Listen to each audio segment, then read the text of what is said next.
आज का जो हम टॉपिक है, हम बात करने वाले हैं जीके के कुछ इंपॉर्टेंट क्वेश्चन। देखिए जो हम जीके के आज कुछ 25 से 30 क्वेश्चन कराएंगे आप लोगों को। देखिए जो 25 से 30 क्वेश्चन आप लोग करा रहे हैं ये प्रतियोगी परीक्षा के लिए, जैसे जो एग्जाम होते हैं उन सभी एग्जामों के लिए ये क्वेश्चन हैं। देखिए सबसे पहला क्वेश्चन मैं कह रहा, भारत एक धर्मनिरपेक्ष देश है, इसका तात्पर्य है। देखिए जो भारत एक धर्मनिरपेक्ष देश है, देखिए जो भारत है, देखिए इसका कहने का मतलब ये है कि भारत में ऐसा कोई राज्य नहीं है जहाँ पर केवल एक ही धर्म के लोग पाए जाते हों। तो देखिए कह रहा है भारत का कोई राज्य स्तर धर्म पर आधारित नहीं है।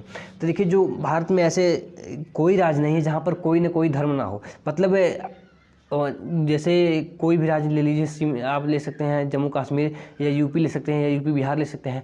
तो आप कोई भी एक राज्य लीजिए, उसमें भी 2-3 धर्म के लोग पाए जाते हैं। तो देखिए दूसरा क्वेश्चन हमारा कर रहा है, राष्ट्रीय राजमार्ग नेशनल हाईवे को जोड़ते हैं। देखिए जो राष्ट्रीय राजमार्ग देखिए व्यापार केंद्रों और राज्य की राजधानियों, जैसे मान लीजिए यूपी की राजधानी देखिए लखनऊ है, तो देखिए वो व्यापार केंद्र को जोड़ते हैं। देखिए हमारा जो तीसरा क्वेश्चन कर रहा है, कौन सा शहर अंगूरों की पैदावार के लिए प्रसिद्ध है। देखिए जो हमारा नासिक है, नासिक अंगूरों के पैदावार के लिए बहुत ही अधिक प्रसिद्ध है। जैसे यूपी हमारा देखिए पौधों की बात की जाए तो केले के लिए बहुत ज़्यादा प्रसिद्ध है, गन्ना के लिए बहुत ज़्यादा प्रसिद्ध है। और देखिए पंजाब देखिए अधिक सिंचाई करने की वजह से देखिए वहाँ पर जो फसल उगते हैं बहुत ज़्यादा उगते हैं। तो ऐसे ही अलग अलग राज्यों के अलग अलग पैदावार अधिक होते हैं। तो देखिए कह रहा कोयनाबाद, देखिए कह रहा कोयनाबाद स्थित है। देखिए कोयनाबाद जो है मुंबई मतलब महाराष्ट्र में स्थित है। देखिए पांचवा क्वेश्चन हमारा कह रहा है, खरीफ की फसल काटी जाती है। देखिए जो खरीफ की फसल है वो देखिए नवंबर के प्रारंभ में काटी जाती है। अगर आपसे पूछी जाए खरीफ की फसल कब काटी जाती है, देखिए नवंबर के प्रारंभ से काटी जाती है और देखिए दिसंबर लास्ट या जनवरी फर्स्ट वीक तक काटी जाती है। देखिए छठवां क्वेश्चन हमारा कह रहा है, हिमालय ग्लेशियर बर्फ का एक विशाल पिंड है। देखिए जो हिमालय ग्लेशियर बर्फ का एक जो विशाल पिंड है, तो देखिए हिमालय पर्वत के श्रेणी के शीर्ष स्थलों पर छाया रहता है। देखिए सातवां क्वेश्चन हमारा कह रहा है, कौन सी कायांतरित शैल है। देखिए जो संगमरमर जो हमारा कांच देखिए वो कायांतरित शैल है। देखिए अगला क्वेश्चन हमारा कह रहा है, जैसा कि आप लोग देख सकते हैं कि ये सारे जो इंपॉर्टेंट क्वेश्चन है मैंने इसे टेलीग्राम से ही डाउनलोड किए हैं। तो देखिए ये अगला क्वेश्चन हमारा कह रहा है, SAARC का पूरा नाम। देखिए जो SAARC का पूरा नाम है, देखिए south Asian association for regional cooperation. देखिए और देखिए यहाँ पे देख सकता था नाटो का फुल फॉर्म। देखिए जो नाटो का NATO का जो फुल फॉर्म है नाटो, देखिए नाटो का फुल फॉर्म होता है नॉर्थ अटलांटिक ट्रीटी ऑर्गेनाइजेशन। देखिए यहाँ अगर पूछ लेता है बेसिक, देखिए जैसे SAARC का फुल फॉर्म बहुत ज़्यादा इंपॉर्टेंट, वैसे बेसिक का फुल फॉर्म बहुत ज़्यादा इंपॉर्टेंट है। देखिए बेसिक का जो फॉर्म होता है beginner's all purpose symbolic instruction code. देखिए बेसिक का फुल फॉर्म। और देखिए ये SARC, देखिए ये दो हैं, देखिए बहुत बार प्रतियोगी परीक्षाओं में पूछे जाते हैं। देखिए कह रहा है, नौवां क्वेश्चन हमारा कह रहा है, भारत में आने वाले सागरीय मार्ग की खोज किसने की। देखिए वास्को दी गामा, देखिए इनका नाम था वास्को दी गामा। देखिए जो वास्को दी गामा थे ये एक नाविक थे, ये अपने नाव के द्वारा ही 1498 1502 में देखिए ये लोग यहाँ पे आए थे भारत की खोज की। जैसे कोलंबस ने अमेरिका खोज की थी, लेकिन अमेरिका की जो खोज हुई थी वह रियल में अगर देखा जाए तो बहुत पहले ही हो गई थी, 1498 पहले ही हो गई थी, क्योंकि अमेरिका खोज पहले ही एक अमेरिगो नाम का एक शख्स था, वह उसकी खोज किया था। लेकिन वह ये कंफर्म नहीं था कि वह अमेरिका में ही है, क्योंकि कोलंबस ने भी जब भारत की खोज के लिए निकले थे तो उन्हें ये नहीं पता था कि वो अमेरिका में पहुँचे हैं भारत में। इसलिए जब उन्हें पता चला कि ये अमेरिका है इसलिए उसका नाम अमेरिका पड़ गया। लेकिन जो अमेरिगो सबसे पहले खोज करता थे उसके, इसीलिए उनके नाम पर ही अमेरिका रखा गया है। देखिए 10वां क्वेश्चन हमारा कर रहा है, सुएज नहर के खुलने से किन दो महाद्वीपों के बीच मार्ग छोटा हो गया। देखिए जो सुएज नहर है इसके खुल जाने पर देखिए जो यूरोप से एशिया और पूर्वी अफ्रीका है, इन सभी के जो राजमार्ग हैं, जो जाने के रास्ते हैं, वो बहुत छोटे हो गए हैं। देखिए प्रथम दिख रहा है कि ग्राहक क्वेश्चन, प्रथम विश्व युद्ध कब लड़ा गया। देखिए जो प्रथम विश्व युद्ध है वह 1914 से लेकर 1918 के मध्य लड़ा गया। और देखिए यहाँ पूछ सकता था कि प्रथम तो दे दिया, कह देता है द्वितीय विश्व युद्ध कब लड़ा गया। देखिए जो द्वितीय विश्व युद्ध है देखिए 1939 से लेकर 1945 तक लड़ा गया था।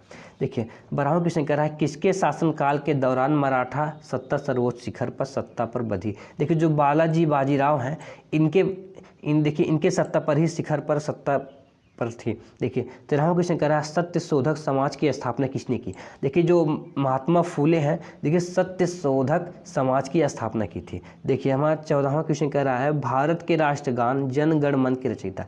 देखिए जो भारत के राष्ट्रगान जन गण मन के रचयिता, देखिए ये देश में गाया जाने वाला ये राष्ट्रीय गीत है। देखिए इसके जो रचनाकार देखिए रविंद्रनाथ टैगोर हैं।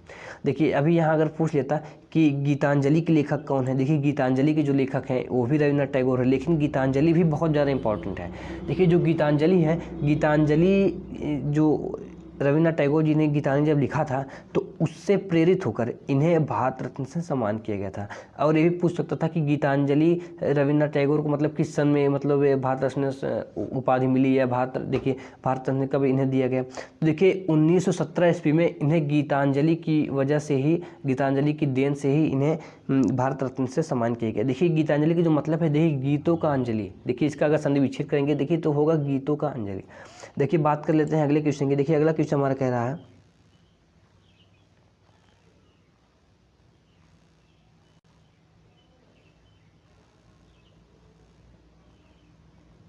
देखिए अगला क्वेश्चन हमारा कह रहा है,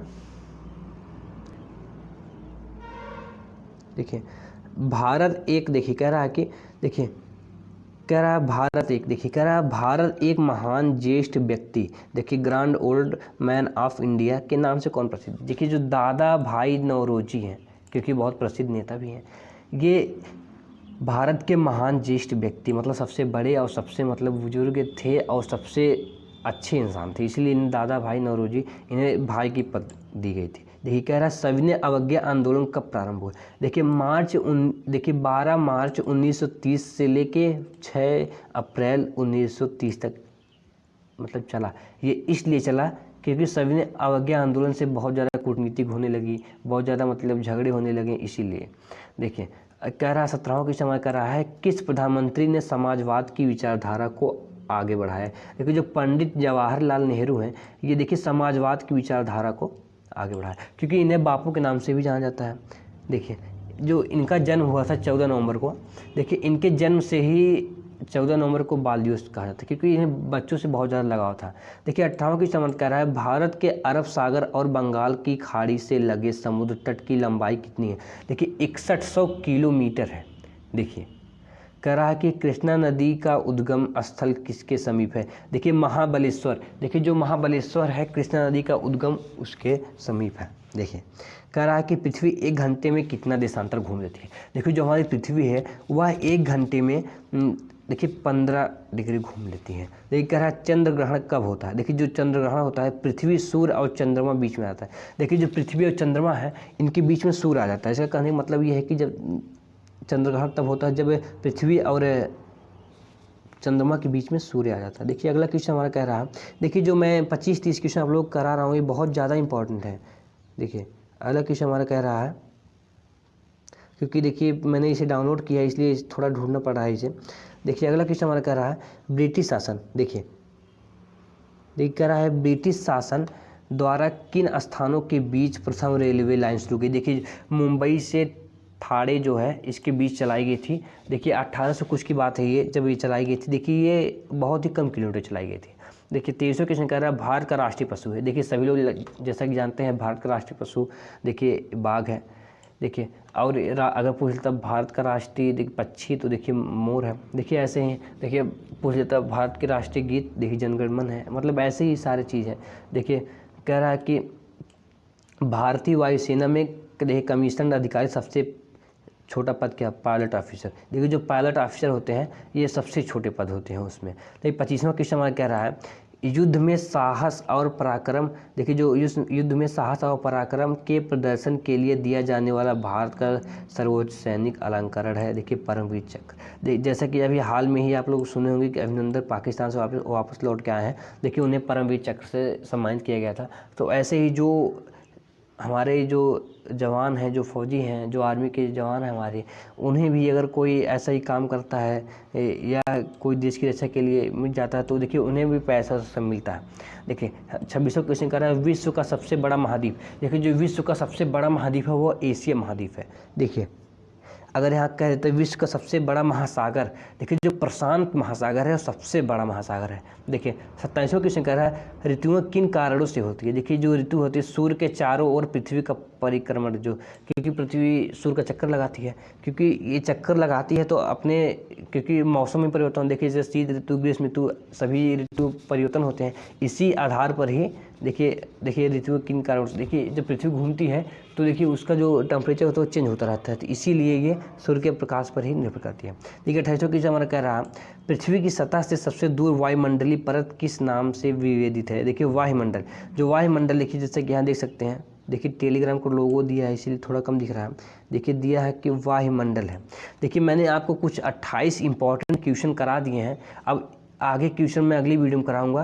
तो देखिए जो सबसे ज़्यादा आप लोगों के लिए बहुत ज़्यादा इंपॉर्टेंट थे, जो आपके वहाँ प्रतियोगी परीक्षाओं में पूछे जाते थे, तो मैंने 28-29 क्वेश्चन आप लोग करा दिया है। तो आप लोग इसे पूरा आप नोट्स बना सकते हैं या आप लोग पूरा अच्छे से याद कर लीजिए, क्योंकि ये बहुत ज़्यादा इंपॉर्टेंट है।